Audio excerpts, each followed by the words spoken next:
সুপ্রিয় শিক্ষার্থীবৃন্দ, তোমরা কেমন আছো? এই ক্রান্তিকালে নিজেকে ভালো রাখার জন্য সর্বোচ্চ চেষ্টা করতে হবে।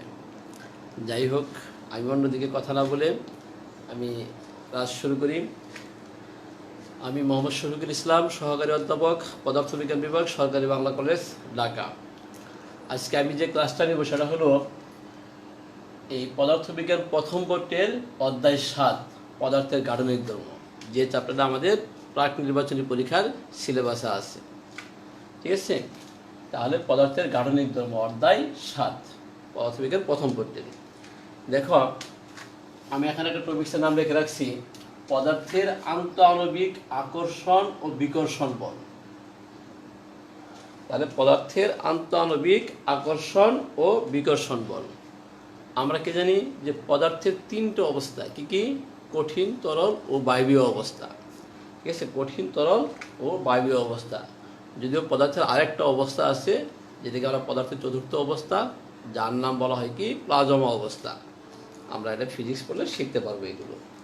দেখো, সকল পদার্থ এই তিন ধরনের ভিন্ন ভিন্ন অবস্থায় থাকলেও, ঠিক আছে, এদের প্রত্যেকেরই একটি ক্ষুদ্রতম অংশ দিয়ে তৈরি, যাকে আমরা কি বলি হলো অণু। এবং এই অণু কি করে স্বাধীনভাবে চলতে পারে, এর কি স্বাধীন অবস্থা আছে। তাহলে আমরা কি বলতে পারি, মানে স্বাধীনভাবে প্রকৃতিতে থাকতে পারে। তাহলে এই যে অণুর কথা বলতেছি আমরা, তার মানে কি এই কঠিন, তরল এবং বায়বীয় পদার্থ যাই বলি না কেন, এই তিনটে পদার্থেরই এই ক্ষুদ্রতম অংশ যা স্বাধীন অস্তিত্ব আছে, তাকে আমরা বলি কি অণু বলি আমরা। এই পদার্থের মধ্যে, যখন কোনো পদার্থের মধ্যে দুটি অণুর মধ্যকার যে পারস্পরিক যে বল, এটাকে আমরা কি বলি আন্তঃআণবিক বল বলি। আমরা আন্তঃআণবিক বল বলি। তার কি বলছি, যে পদার্থের দুটি অণুর মধ্যকার যে বল, তাকে আমরা কি বলবো আন্তঃআণবিক বল বলবো। আর এই দুটি অণুর মধ্যে যে দূরত্ব, এটাকে বলে আমরা কি আন্তঃআণবিক দূরত্ব বলি আমরা। আর মাঝখানে যে ফাঁকা স্থানটা, এটাকে কি বলি আমরা আন্তঃআণবিক স্থান বলি আমরা, বা আন্তঃআণবিক ফাঁক বলি আমরা।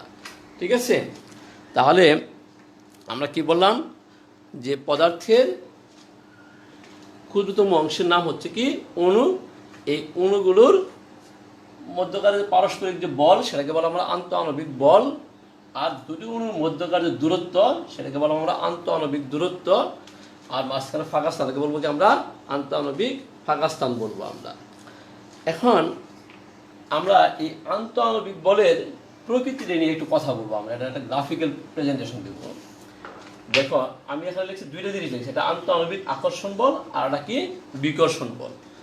আমি প্রথমে বলতে চাচ্ছি যে দুটি অণুর মধ্যে, পদার্থের দুটি অণুর মধ্যে যখন দূরত্বটা যখন একটু বেশি হয়, তখন দেখা যায় সেই অণুর মধ্যে কি কাজ করে, আন্তঃআণবিক আকর্ষণ বল কাজ করে। এবং এই দূরত্ব যখন কমে থাকে, এই আন্তঃআণবিক আকর্ষণ বলের মান আস্তে আস্তে কি হয়ে যায়, বাড়তে থাকে। তাহলে আমরা এটার একটা গ্রাফিক্যাল রিপ্রেজেন্টেশন আমরা এখানে দিতে যাচ্ছি। দেখো,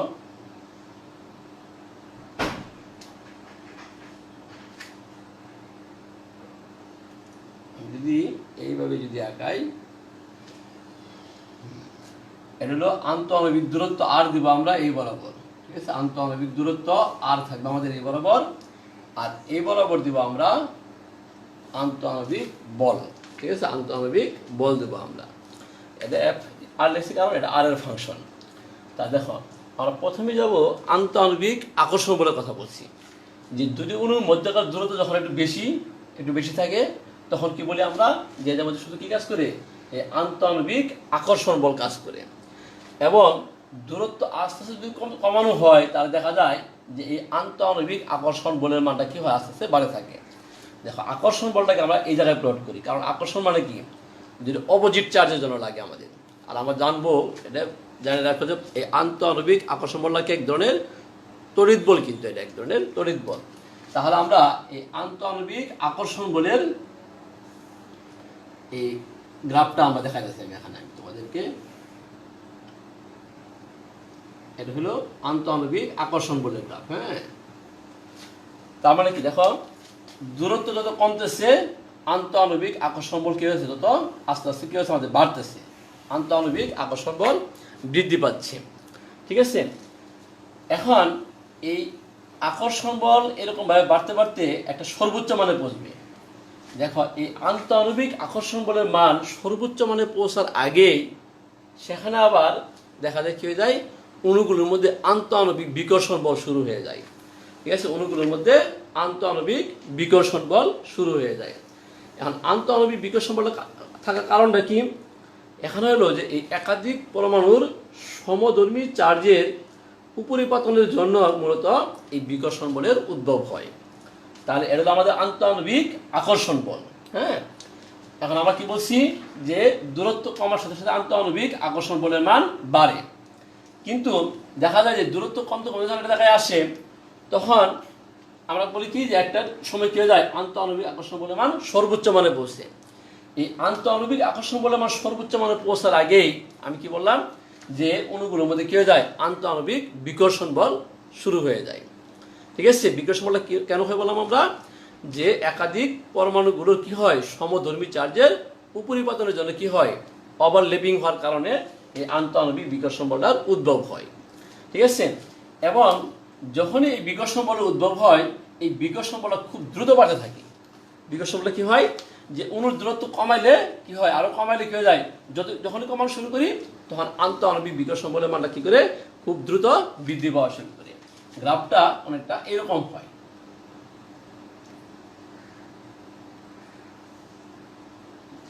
ঠিক আছে, বা আরো খাড়া দিতে পারি আমরা গ্রাফটাকে। ঠিক আছে,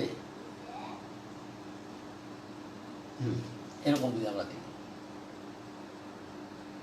খেয়াল কর, তাহলে এটা কাছে আমি আন্তঃআণবিক বিকর্ষণ বলের জন্য গ্রাফ, তাহলে একটু খেয়াল আমি একটু লিখে দিই হালকা, যেটা হলো আন্তঃআণবিক বিকর্ষণ বলের গ্রাফ। এটা আমাদের কি, এটা আমাদের আন্তঃআণবিক আকর্ষণ বলের জন্য গ্রাফ, আকর্ষণ বলের জন্য গ্রাফ। ঠিক আছে, তাহলে অণুগুলোর মধ্যে আন্তঃআণবিক আকর্ষণ এবং বিকর্ষণ বল এইভাবে কাজ করে। তার মানে কি, দূরত্ব কমার সাথে সাথে কি হয়, আন্তঃআণবিক বিকর্ষণ বলের মান কি হয়, খুব দ্রুত বৃদ্ধি পায়, এখানে দেখা যাচ্ছে র্যাপিডলি ইনক্রিজ করে। এখন তাহলে যদি অণুগুলোর মধ্যকার মোট আন্তঃআণবিক বল আমরা হিসেব করি, বা নেট আন্তঃআণবিক বল বা লব্ধি বল যদি আমরা হিসেব করি, তার লব্ধি বল কি কি আসবে, যে আকর্ষণ বল প্লাস বিকর্ষণ বল, দুটো বলের যোগফল হলো আমাদের কি আন্তঃআণবিক বল। দ্যাট মিনস আকর্ষণ ও বিকর্ষণ বলের লব্ধি বল। তাহলে সেই লব্ধি বল তাহলে আমাদের কি দুটো বলের যোগফল। এই দুটো যদি আমরা যোগ করে যদি আমরা গ্রাফ আঁকাই, তাহলে তখন গ্রাফটা আমরা কিরকম পাবো, তখন দেখা যায় যে গ্রাফটা পাওয়া যায় হলো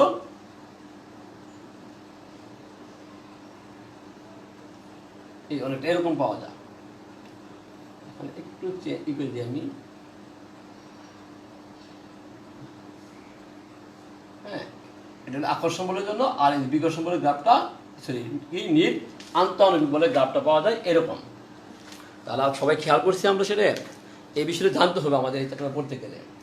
তাহলে আমি যে সলিড লাইন দিয়ে যেটা আঁকাইছি তাহলে সেটা আমাদের কি নির্দেশ করে, এটা হলো আন্তঃআণবিক বল, অর্থাৎ আকর্ষণ ও বিকর্ষণ বলের,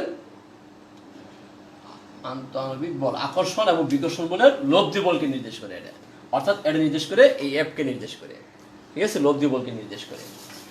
এখন দেখো, এই গ্রাফের ভিতরে আমরা একটা দূরত্ব দেখতেছি, আমরা এখানে এই যে ডিস্টেন্সটা আমাদের এখান থেকে এই যে দূরত্বটা আমাদের এইটুকু দূরত্ব, এই দূরত্ব আমরা কি দেখতেছি এখানে আন্তঃআণবিক বলের মান কত, এখানে আমাদের শূন্য আমাদের, অর্থাৎ কি কি বুঝতে হবে তাহলে আমাদের, যে এই জায়গাটাতে আন্তঃআণবিক আকর্ষণ বল আর আন্তঃআণবিক বিকর্ষণ বলের লব্ধি বল কত আছে, আমাদের লব্ধি শূন্য আছে। অর্থাৎ এই অবস্থানে, একটা নির্দিষ্ট অবস্থানে যেখানে কি আন্তঃআণবিক আকর্ষণ ও আন্তঃআণবিক বিকর্ষণ বলের মান সমান, আর এরা কি অপোজিট দিকে কাজ করবে, এই কারণে এখানে এফ এর মান কি পাওয়া যায়, শূন্য পাওয়া যায়।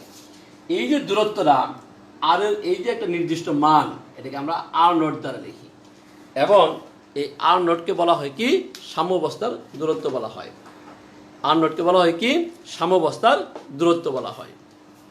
ঠিক আছে, তাহলে সাম্যাবস্থার দূরত্ব কি তাহলে আমরা বলবো, যে কোনো পদার্থের দুটি অণুর মধ্যে এমন একটি নির্দিষ্ট দূরত্ব আছে যে দূরত্বে এদের উপর কি হয়, আন্তঃআণবিক আকর্ষণ ও বিকর্ষণ বলের মান সমান ও বিপরীত হয়।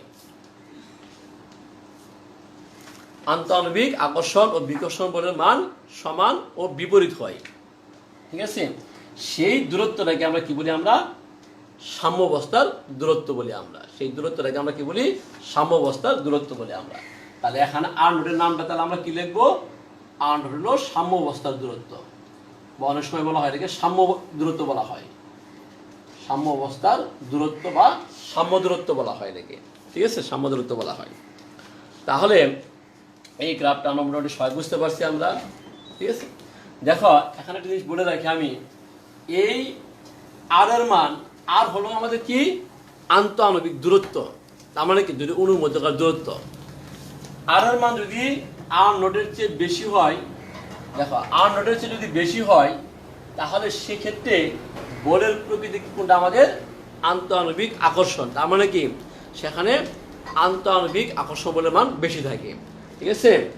আর এর মান যদি কি হয় বলছি আমরা, আর নোটের চেয়ে বেশি হয়, তাহলে আন্তঃআণবিক আকর্ষণ বল হবে শক্তিশালী। এখানে আন্তঃআণবিক আকর্ষণ বল শক্তিশালী হবে, তাই না, শক্তিশালী হবে, শক্তিশালী। তার মানে কি, এই দেখো আমরা এই যে এদিকে গেলে আমাদের কি হচ্ছে, আমাদের নিচের দিকে মানে কি আকর্ষণ বল। আর যখন আর লেস দেন আর নট হয়, তখন বিকর্ষণ বল শক্তিশালী হয়, আন্তঃআণবিক বিকর্ষণ বল শক্তিশালী হয়।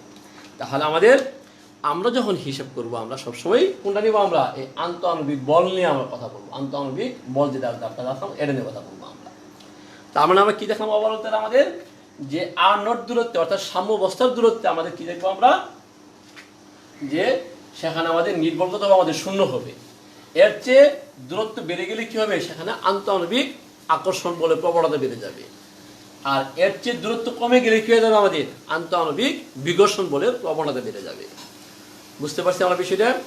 তাহলে এটা হলো আমাদের আন্তঃআণবিক আকর্ষণ ও বিকর্ষণ বল, দ্যাট মিনস কি আন্তঃআণবিক বল। এটা আরো কি আছে আমরা এইটুকু জানি আমরা। তাহলে এই কথাটা আমাদের মনে রাখতে হবে যে আর ইকুয়াল টু আর নট দূরত্ব আমাদের কি বলছি আমরা, আর ইকুয়াল টু আর নট দূরত্ব আমাদের কি, আমাদের আন্তঃআণবিক বল শূন্য, অর্থাৎ নির্বল শূন্য আমাদের, ঠিক আছে, নির্বল শূন্য। তাহলে এই হলো আমাদের পদার্থের আন্তঃআণবিক ও আকর্ষণ ও বিকর্ষণ বল নিয়ে আমরা কথা বলা হলো। এখন আমরা যাই পরের কথায়, যে পদার্থের স্থিতিস্থাপকতা এবং আন্তঃআণবিক বল নিয়ে যদি আমরা কথা বলি, তাহলে এর একটা ব্যাখ্যা দিই আমরা, যে আন্তঃআণবিক বল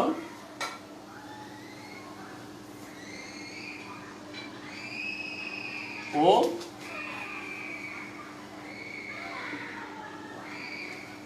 পদার্থের স্থিতিস্থাপকতা।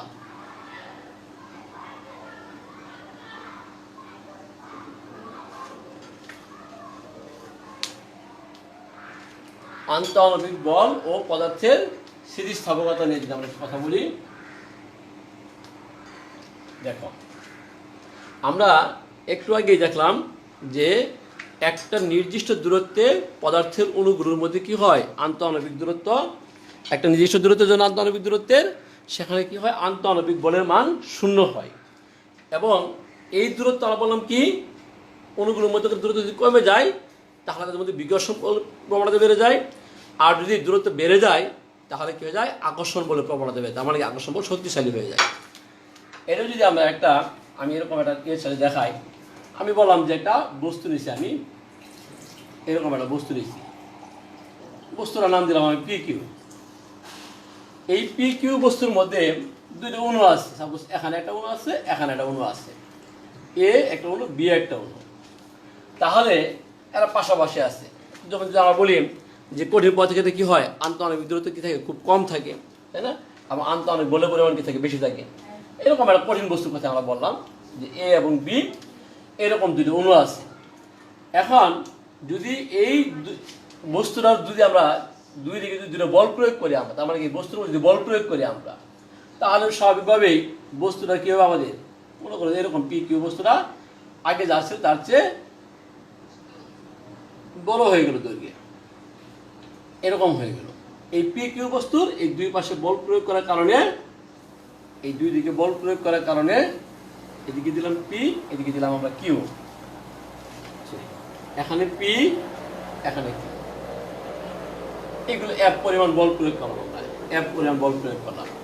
তাহলে দেখো, যদি এই বস্তুর উপর বল প্রয়োগ করার কারণে যদি বস্তুর যদি সরণ না ঘটে, তাহলে কি হয়, বস্তুর আকার বা আয়তনের পরিবর্তন হয়।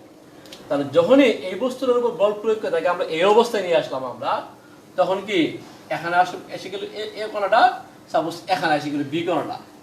তার মানে তাদের মধ্যকার যে আন্তঃআণবিক দূরত্ব যেটা ছিল, সাম্যাবস্থার দূরত্ব আমরা বলছিলাম যে নর্মালি কত, আমরা আর যেগুলো আর নোট ছিল, তাহলে এই দূরত্বে তারা ছিল, আর যেগুলো আর নোট দূরত্বে ছিল। যখনই আমি দুই পাশে বল প্রয়োগ করে, তার মানে বস্তুর উপর বল প্রয়োগ করলাম, তখন এই আন্তঃআণবিক দূরত্বটা কি এগুলো বেড়ে গেল। তার মানে এই ক্ষেত্রে যা ছিল, এই ক্ষেত্রে ছিল আর ইকুয়াল টু আর নট, কিন্তু এখানে এসে কি গেল, আর গ্রেটার দেন আর নট হয়ে গেল। ওই যে একটু আগে আমি বলছিলাম যে যখনই আর গ্রেটার দেন আর নট হয়ে যাবে, তখনই আমাদের এই আন্তঃআণবিক দূরত্ব বেড়ে যাওয়া মানে কি, তখন তার মধ্যে কী কাজ করবে, আন্তঃআণবিক আকর্ষণ বল শক্তিশালী হয়ে যাবে। তার মানে আমি যখন তাকে এদিকে সরাবে চাচ্ছি, আমি অনুদিকে বল প্রয়োগ করে, তখন তাদের মধ্যে কি আকর্ষণ বল কাজ করে, তখন তাদের মধ্যে একটা আকর্ষণ বল, এইদিকে একটা আকর্ষণ বল কাজ করে, এদের মধ্যে আকর্ষণ বল কাজ করে। তার মানে আমি তাকে বল প্রয়োগ করে এদিকে সরাই দিতে চাচ্ছি, কিন্তু এই দূরত্ব বেড়ে যাওয়ার কারণে ওই যে প্রকৃতির এইরকম বলের নেচারটা এরকম যে কি হয়ে যায়, তাদের মধ্যে একটা আন্তঃআণবিক আকর্ষণ বল শক্তিশালী হয়ে যায়। ফলে আমি তাকে চাই এরকম করতে, কিন্তু তারা চাই কি পরস্পরের কাছাকাছি আসতে চায়, কোন দূরত্বে আসতে চায়, এই আর নোট দূরত্বে চলে আসতে চায়। ঠিক আছে। আবার যদি উল্টাটা করি আমরা, যে এর উপর যদি আমি এই দুই পাশ থেকে এরকম ভাবে বল প্রয়োগ করে তাকে যদি আমি দৈর্ঘ্য ছোট করে ফেলি, আমি তাকে যদি সংকুচিত করে ফেলি, তাহলে কি হয়, সাপোজ এইভাবে যদি আমরা যাই, যে আমরা আর একটু বড় করে দেই, ঠিক আছে। এখন আমি এইদিকে বল প্রয়োগ করব, এইদিকে বল প্রয়োগ করব, এফ, এটা ছিল পি প্রান্ত, এটা কিউ, পি কিউ আগে থেকে কি গেছে আমাদের কমে গেছে। তাহলে এ এবং বি এর দূরত্বটাও কি গেছে আমাদের, এ এবং বি যদি আমরা বলি, এদের দূরত্বটাও কি আগের চেয়ে কমে গেছে। তার মানে কি আর লেস দেন আর নট হয়ে গেছে। তাহলে এখন এখানে কি কাজ করবো, আমরা বলছিলাম যে যখনই এই আর এর মান যখনই আর নটের চেয়ে কমে যাবে, তখন কি হবে, আন্তঃআণবিক বিকর্ষণ বলে প্রবণতাটা কি হবে, আমাদের বেড়ে যাবে। অর্থাৎ এখানে বিকর্ষণ বলটা শক্তিশালী হয়ে যাবে। তার মানে বিকর্ষণ বল শক্তিশালী মানে কি, আমাদের বিকর্ষণ বল এইবার আবার হবে। তার মানে আমি তাকে বল প্রয়োগ করে নিয়ে আসতে চাই, এদিকে সরে তাকে সংকুচিত করতে চাই আমি, কিন্তু অনুগুলোর মধ্যে বলটা কিরকম কাজ করে, সে ওই আগের জায়গায় ফিরে যাবার চায়। কোথায় যাবার চা, আর এদিকে একটু আনট দূরত্বে যাবার চায়। কি কারণে, এই বিকর্ষণ বলের কারণে। তাহলে দেখো, এই আন্তঃআণবিক বলের সাথে এই পদার্থের স্থিতিস্থাপকতার সম্পর্কটা কিরকম। বাহ্যিক বল প্রয়োগ করে যখন আমরা বস্তুটাকে কি করলাম, প্রসারিত করলাম, তখন অণুগুলোর মধ্যকার আন্তঃআণবিক দূরত্ব কি গেল, আমাদের বেড়ে গেল। কিন্তু বেড়ে যাওয়ার কারণে সেখানে কি হলো, আকর্ষণ বলের উদ্ভব হলো। আকর্ষণ বল কি চায় তাকে, যে তার পূর্ব অবস্থায় ফিরে যাওয়ার চায়। তার মানে কোথায় যাবার চা, এই আনট দূরত্বে সাম্যাবস্থায় ফিরে যাবার চা। ঠিক আছে। আবার যদি বল প্রয়োগ তাকে সংকুচিত করি, তখন কি হয়ে যায়, তার মধ্যে অণুগুলোর মধ্যে বিকর্ষণ বল কাজ করে, বিকর্ষণ বলের প্রবণতা বেড়ে যায়। তার মানে আমি তাকে সংকুচিত করতে চাই, কিন্তু সে কি চায়, তার আগের অবস্থায়, তার মানে তার আনট দূরত্বে ফিরে যাওয়ার চা। তার মানে কি পদার্থের ভিতরে কি হয়, তুমি যখন একটা বাহ্যিক বল প্রয়োগ করো, তখন তার নিজের ভিতরে কি হয়, আরেকটা বলের উদ্ভব হয়। কি, এই যে হয় বিকর্ষণ, না হয় বিকর্ষণ, না হয় কি হয়, এই আকর্ষণ বলের উদ্ভব হয়। এই আকর্ষণ বা বিকর্ষণ বলের কারণে সে কি চায়, সবসময় তার পূর্ব অবস্থায় ফিরে যেতে চায়।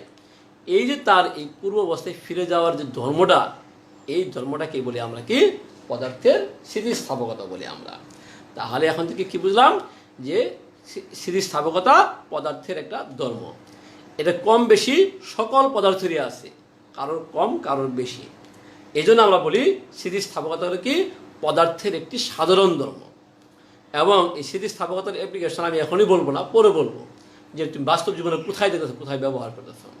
আগে আমরা বেসিক ফিজিক্স পড়ে নিই, তারপরে আমরা অ্যাপ্লিকেশন ফিজিক্সে যাবো আমরা। তাহলে এই পদার্থের স্থিতিস্থাপকতা বিষয়ে আমাদের তাহলে কি বুঝলাম, যে আমরা যদি বাহ্যিক বল প্রয়োগ করে কি করতে চাই, পদার্থকে আমরা কি করতে চাই, সংকুচিত করতে চাই অথবা যদি প্রসারিত করতে চাই, তাহলে সেখানে কি হয়, আমাদের এই বাহ্যিক বলের বিরোধী সেখানে একটা বল কাজ করে। যখন প্রসারিত করতে চাই তখন কি হয়, অণুগুলোর মধ্যে আন্তঃআণবিক আকর্ষণ বলের কারণে আমার বাহ্যিক বলের বিরুদ্ধে বল কাজ করে। আর যখন আমি সংকুচিত করতে চাই তখন অণুগুলোর মধ্যে কি আন্তঃআণবিক বিকর্ষণ বলের কারণে তারা কি চায়, তারা পূর্বের অবস্থায় ফিরে যাওয়ার চায়। তাহলে পদার্থের এই ধর্মটাকে আমরা বলি কি, স্থিতিস্থাপকতা বলি। তাহলে এখন আমরা কিছু ডেফিনেশন আমরা দিব। আমরা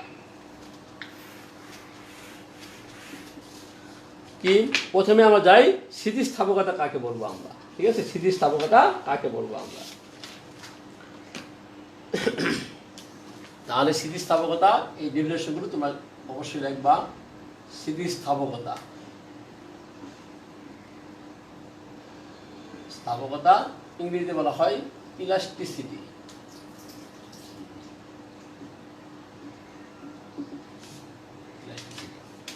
তাহলে আমরা কি বলতে পারি, যে কোনো পদার্থের উপর যদি আমরা বা কোনো বস্তুর উপর, সেটা আমি আগে বলছি যে কঠিন, তরল এবং গ্যাসীয় এই তিন ধরনের পদার্থেরই কি আছে, কম বেশি স্থিতিস্থাপকতা ধর্ম আছে, কারোর হয়তো কম কারোর বেশি।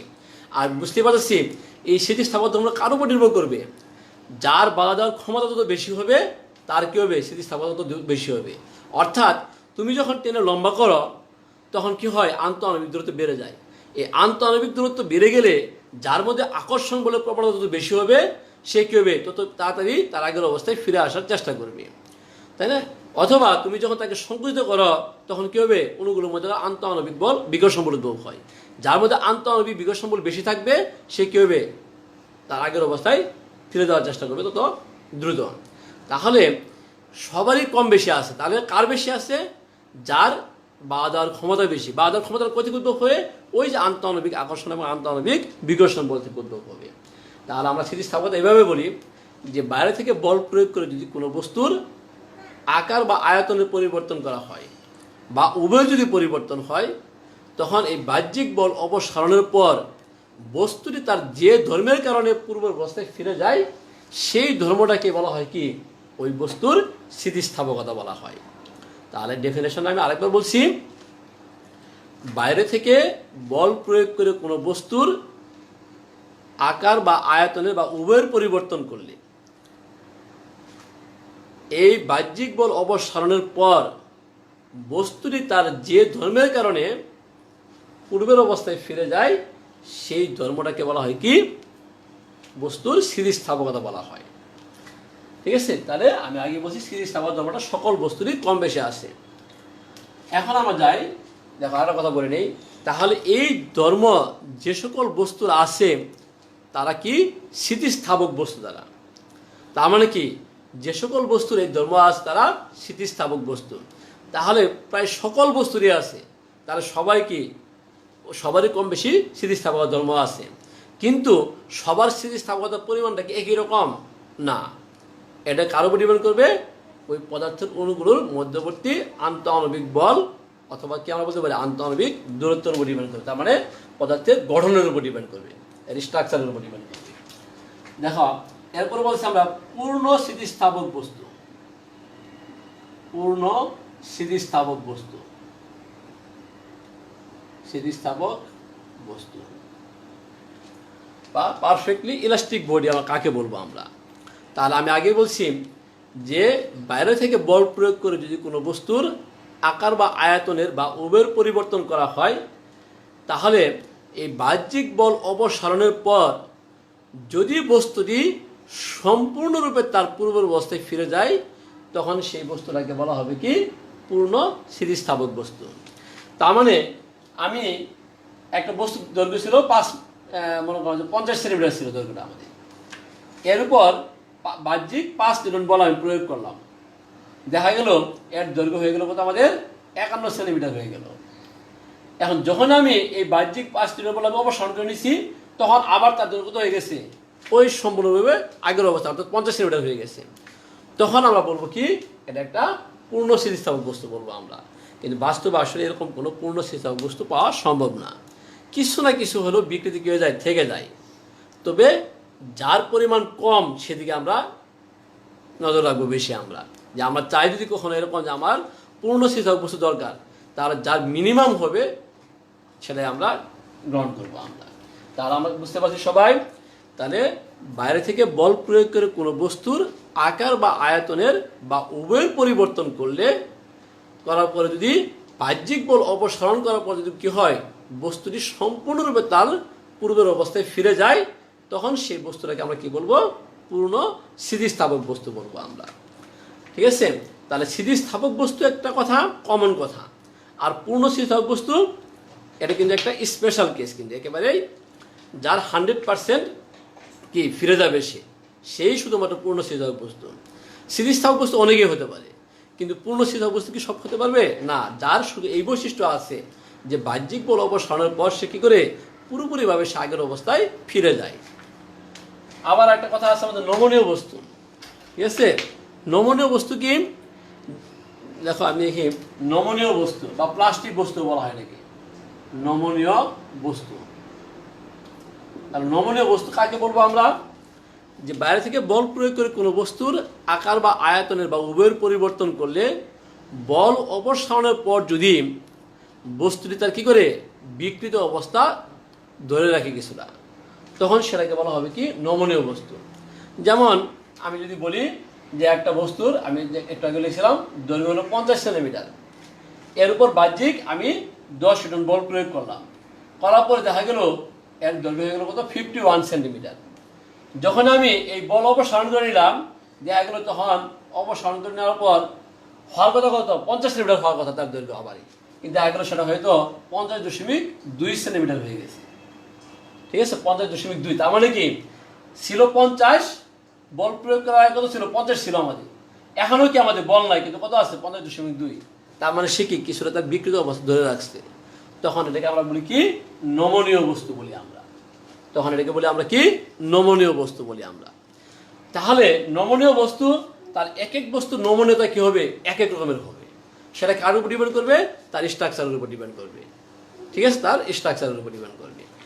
তাহলে এখনো একটা কথা আছে আমাদের যে পূর্ণ নমনীয় বস্তু, পূর্ণ নমনীয় বস্তু কাকে বলবো তাহলে আমরা, তাহলে কথা বোঝা যাচ্ছে যে বাহ্যিক বল প্রয়োগ করার পরে যদি আমি কি হয় বস্তুর আকার বা আয়তনের পরিবর্তন হয় বা উভয়ের পরিবর্তন হয়, এখন এই পরিবর্তনের পর আমি কি বলছি যে বল অবসানের পরে যদি সে বিকৃত অবস্থা ধরে রাখে, তাহলে সেটাকে বলছি আমি নমনীয় বস্তু। আর যদি সম্পূর্ণরূপে ধরে রাখতে পারে, তখন সেটাকে আমরা কি বলবো, পূর্ণ নমনীয় বস্তু বলবো আমরা। তার মানে কি যে এই 50 নিউটন বল প্রয়োগ করছি আমি, 50 সেন্টিমিটার দৈর্ঘ্যটা বস্তুর উপর আমি কি করছি 10 নিউটন বল প্রয়োগ করছি। এই 10 নিউটন বল প্রয়োগ করার পর তার দৈর্ঘ্য হয়েছে 51 সেন্টিমিটার। এখন আমি যখনই এই 10 নিউটন বল আমি উদ্যোগ করে ফেলছি, সরাই ফেলছি আমি, তখনও দেখা যায় তার দৈর্ঘ্য 51 সেন্টিমিটার রয়ে গেছে, তখন সেটাকে আমরা কি বলবো, পূর্ণ নমনীয় বস্তু বলবো। তাহলে এগুলো কিন্তু একটা চরম অবস্থা, কিন্তু যে যা ছিল বিকৃত অবস্থা সে কি করবে, সে তার এই বিকৃত অবস্থাটাকে কি করবে সম্পূর্ণরূপে ধরে রাখবে।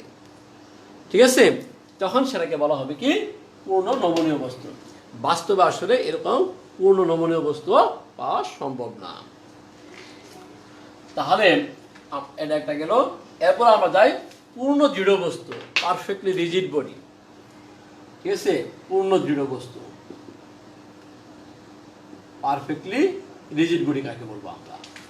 তা দেখো পূর্ণ দৃঢ় বস্তু কাকে বলবো আমরা, বা পারফেক্টলি রিজিড বডি কাকে বলতে পারি। রিজিড বডি বা দৃঢ় বস্তু বললে আমাদের কি হয়, যে তাকে কি করা যাবে না, তার আকার বা আয়তনে কোনো পরিবর্তন করা যাবে না। যদি এরকম হয় তখন সেটাকে আমরা কি বলি, দৃঢ় বস্তু বলি আমরা। তাহলে যখনই পূর্ণ দৃঢ় বস্তু বলবো তখন বিষয়টা এরকম আসবে যে বাইরে থেকে যে কোনো পরিমাণ বল প্রয়োগ করার ফলে যদি কোনো বস্তুর আকার বা আয়তনের পরিবর্তন না হয়, অর্থাৎ কি হয় বস্তুটা যদি কোনো বিকৃত না হয়, তখন সেই বস্তুটাকে বলা হবে কি পূর্ণ দৃঢ় বস্তু বলা হবে। বাস্তবে এরকম কোনো পূর্ণ দৃঢ় বস্তু পাওয়া সম্ভব না, কারণ কোনো না কোনো পরিমাণ বল প্রয়োগ করে কি করা যায়, বস্তুর আকার বা আয়তনের পরিবর্তন করাই যায়। ঠিক আছে, তাহলে আমি আবার বলছি যে বাইরে থেকে যে কোনো পরিমাণ বল প্রয়োগে, তার মাধ্যমে তো 10,000 নিউটন, 5,000 নিউটন, 10,000 নিউটন, 50,000 নিউটন, যত খুশি তত বল প্রয়োগ করেছ, কিন্তু বস্তু কি হয়েছে, কোনো বিকৃত হচ্ছে, তার মানে তার আকার বা আয়তনে কোনো পরিবর্তন হচ্ছে না। যদি এরকম কোনো বস্তু হয় তখন সেটাকে আমরা কি বলবো? পূর্ণ দৃঢ় বস্তু বলবো। তাহলে ডেফিনেশন হলো, বাইরে থেকে বল প্রয়োগ করার ফলে, বাইরে থেকে যে কোনো পরিমাণ বল প্রয়োগ করার ফলে যদি কোনো বস্তুর আকার বা আয়তনের কোনো পরিবর্তন না হয় তখন সেই বস্তুকে পূর্ণ দৃঢ় বস্তু বলে। বাস্তবে কোনো পূর্ণ দৃঢ় বস্তু পাওয়া সম্ভব না। এরপরে যে আমরা একটা কথা, স্থিতিস্থাপক সীমা, ইলাস্টিক লিমিট। স্থিতিস্থাপক সীমা বা ইলাস্টিক লিমিট কাকে বলবো আমরা? দেখো, এই সীমার কথা যখনই আমরা বলি, সীমা বললে আমাদের কাছে খালি মনে হয় কি একটা দূরত্বের মতো মনে হয় যে এই সীমা, এইটুকু।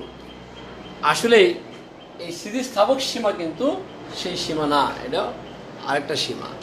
স্থিতিস্থাপক সীমাকে কোন রাশি দ্বারা প্রকাশ করা? আমি একবার MCQ এরকম একটা প্রশ্ন দিয়েছি যে স্থিতিস্থাপক সীমা নিচের কোন রাশি দ্বারা, কোন ভৌত রাশি দ্বারা পরিমাপ করা হয়, দিয়ে আমি অপশন দিয়েছি বল, দূরত্ব বা আরো কিছু দিয়েছি আমি। তাহলে দেখো, স্থিতিস্থাপক সীমা তাহলে আমরা কোন রাশি দ্বারা পরিমাপ করবো আমরা? এই যে আমরা বললাম যে একটা বস্তু কি থাকে, পূর্ণ স্থিতিস্থাপক হতে পারে। কিরকম? যে আমরা মনে করি যে একটা বস্তুর উপরে 5 নিউটন বল প্রয়োগ করলাম। বল প্রয়োগ করা যদি পর যদি আমরা বল অপসারণ করি, সে কি করে সম্পূর্ণরূপে তার আগের অবস্থায় ফিরে আসে। তার মানে কি, সে একটা পূর্ণ স্থিতিস্থাপক বস্তুর মতো আচরণ করে। যদি 8 নিউটন বল প্রয়োগ করি, তাহলেও সে কি করে বল অপসারণের পর সে কি করে সম্পূর্ণরূপে তার আগের অবস্থায় ফিরে আসে। তার মানে কি, সে একটা পূর্ণ স্থিতিস্থাপক বস্তুর মতো আচরণ করে। ঠিক আছে? 10 নিউটন বল প্রয়োগ করলাম, তাও দেখা যায় যে বল অপসারণ করার পরে সে কি হয়, সে সম্পূর্ণরূপে তার আগের অবস্থায় ফিরে আসে। কিন্তু যখনই আমি গ্রেটার দেন 10 নিউটন বল প্রয়োগ করি, তখন বল অপসারণের পর আর কি করে না, সে সম্পূর্ণরূপে তার আগের অবস্থায় ফিরে আসে না। আসে কিন্তু কে যায়, তার মধ্যে কিছু অবস্থা বিকৃত অবস্থা থেকে যায়। ওই যে আমরা বলছিলাম যে 50 থেকে আমি 51 বানাইছি, কিন্তু ইসরায়েল তার মধ্যে রয়ে গেছে। তখন তার আচরণটা কি পূর্ণ স্থিতিস্থাপক বস্তুর মতো হবে? হবে না। এই যে 10 নিউটন মধ্যে, তার মানে তার সেই পূর্ণ স্থিতিস্থাপক বস্তুর মতো সে কতক্ষণ আচরণ করে? এই 10 নিউটন বল পর্যন্ত আচরণ করে। তাহলে তার মানে দেখো, তুমি এই বলটা কি সবচেয়ে বেশি না? তার মানে যতগুলো যে পরিমাণ বলের জন্য সে কি থাকে, পূর্ণ স্থিতিস্থাপক বস্তুর মতো আচরণ করে, সেই বলগুলোর মধ্যে কি এই 10 নিউটন এখানে সবচেয়ে বেশি। এটা আমি একটা এক্সাম্পল দিচ্ছি, বুঝতে পারতাম। এই যে 10 নিউটন যে বলটা, এটাকে বলা হয় কি, স্থিতিস্থাপক সীমা বলা হয়। তার মানে কি, কোনো বস্তুর উপর সর্বাধিক যে বল প্রয়োগ করার পর বল অপসারণ করলে বস্তুটি কি করে, একটি পূর্ণ স্থিতিস্থাপক বস্তুর মতো আচরণ করে। ঠিক আছে? একটি পূর্ণ স্থিতিস্থাপক বস্তুর মতো আচরণ করে, সেই বলটাকে আমরা কি বলবো, সেই পরিমাণ বলকে আমরা কি বলবো, স্থিতিস্থাপক সীমা বলবো আমরা। ঠিক আছে? সেই পরিমাণ বলকে আমরা স্থিতিস্থাপক সীমা বলবো আমরা। ঠিক আছে? আচ্ছা, তাহলে আমরা স্থিতিস্থাপক সীমার ডেফিনেশনটা সব বুঝতে পারছি। এটা কিন্তু সর্বনিম্ন বলা যাবে না। আমি এই জন্য সবসময় বলি যে পরীক্ষার মধ্যে স্থিতিস্থাপক সীমার সংজ্ঞা যখন আমি দেখি, তখন বেশি দেখতে হয় না। কোনো একটা শব্দ থাকে, সর্বাপেক্ষা বেশি নাকি সর্বাপেক্ষা কম লিখবো আমরা। আমি শুধু এই জায়গাটাতে খেয়াল করি যে ছাত্র এই জায়গাটা ঠিকভাবে লিখছে কিনা, কিন্তু কম লিখছে নাকি বেশি লিখছে। কম লিখলে কাটা, বেশি লিখলে ঠিক আছে। তার মানে কি, সর্বাপেক্ষা বেশি যে বল প্রয়োগ করে কোনো বস্তুকে বিকৃত করলে বল অপসারণের পর বস্তুটি কি করে সম্পূর্ণরূপে তার পূর্বাবস্থায় ফিরে যায়। অর্থাৎ কি, সর্বাধিক যে বল প্রয়োগে কোনো বস্তু কি করে পূর্ণ স্থিতিস্থাপক বস্তুর মতো আচরণ করে, সেই সর্বাধিক বলটাকে বলা হবে কি, স্থিতিস্থাপক সীমা। এটা সর্বাধিক কেন বলছি, যে পূর্ণ স্থিতিস্থাপক বল থাকে সে কতটুকু বল বলতে সর্বাধিক, সেই বলটা হয় আমাদের কি, স্থিতিস্থাপক সীমা বলি আমরা। ঠিক আছে? সেই বলটাকে আমরা স্থিতিস্থাপক সীমা বলি।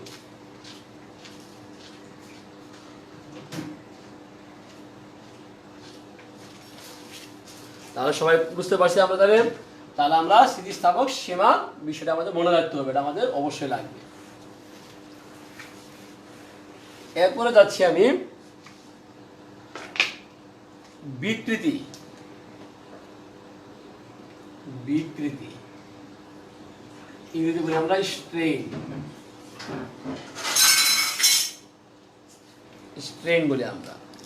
দেখো এই বিকৃতি শব্দটা যখন আমরা বলি, স্ট্রেন যখন বলি আমরা কি জানি যে বাইরে থেকে বল প্রয়োগ করার ফলে কি হয়, কোনো বস্তুর আকার বা আয়তনের বা উভয়ের পরিবর্তন হয়, অর্থাৎ কি হয়, বস্তু বিকৃত হয়। এখন যখনই বস্তু বিকৃত হয় তখন যে বস্তুর যে মাত্রাগুলো আছে কি হয়, তার মাত্রার পরিবর্তন হয়, তাই না? তার মাত্রার পরিবর্তন হয়। তার মানে এই মাত্রার যে পরিবর্তনের হার, অর্থাৎ প্রতি একক মাত্রায় মাত্রার যে পরিবর্তন ঘটে সেটাকে আমরা কি বলবো, বিকৃতি বলি আমরা। তাহলে আমরা আবার বলতেছি কি, যে বাইরে থেকে বল প্রয়োগ করার ফলে কোনো বস্তুর আকার বা আয়তনের পরিবর্তন হয়, অর্থাৎ কি হয়, বস্তুর মাত্রার পরিবর্তন হয়।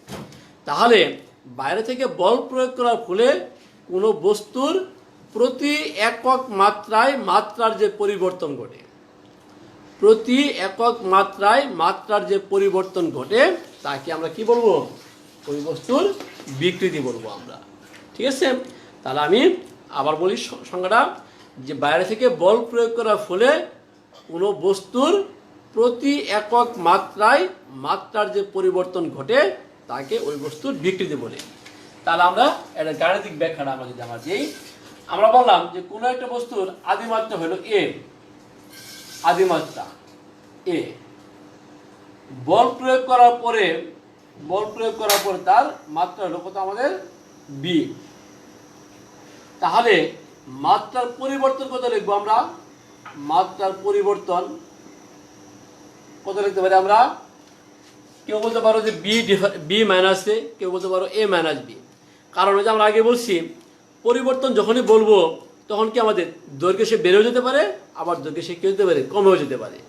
তার মানে কি সে কি প্রসারিত হতে পারে বা সংকুচিতও হতে পারে। এই জন্য আমরা লিখি কি, বি ডিফারেন্স এ লিখি আমরা। এটা দ্বারা আমরা কি বুঝি, বি মাইনাস এ অথবা এ মাইনাস বি বুঝি আমরা। তাহলে দেখো বল প্রয়োগের আগে মাত্রা ছিল এ, প্রয়োগ পরে হলো আমাদের কত, বি। তার মাত্রার পরিবর্তন হলো বি ডিফারেন্স এ।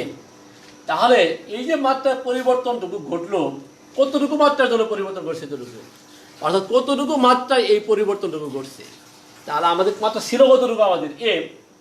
ঠিক আছে? আমাদের বিষয়টা এরকম যে আমি 50,000 টাকা নিয়ে বিজনেস শুরু করছি, এখন আমার 60,000 টাকা হয়েছে।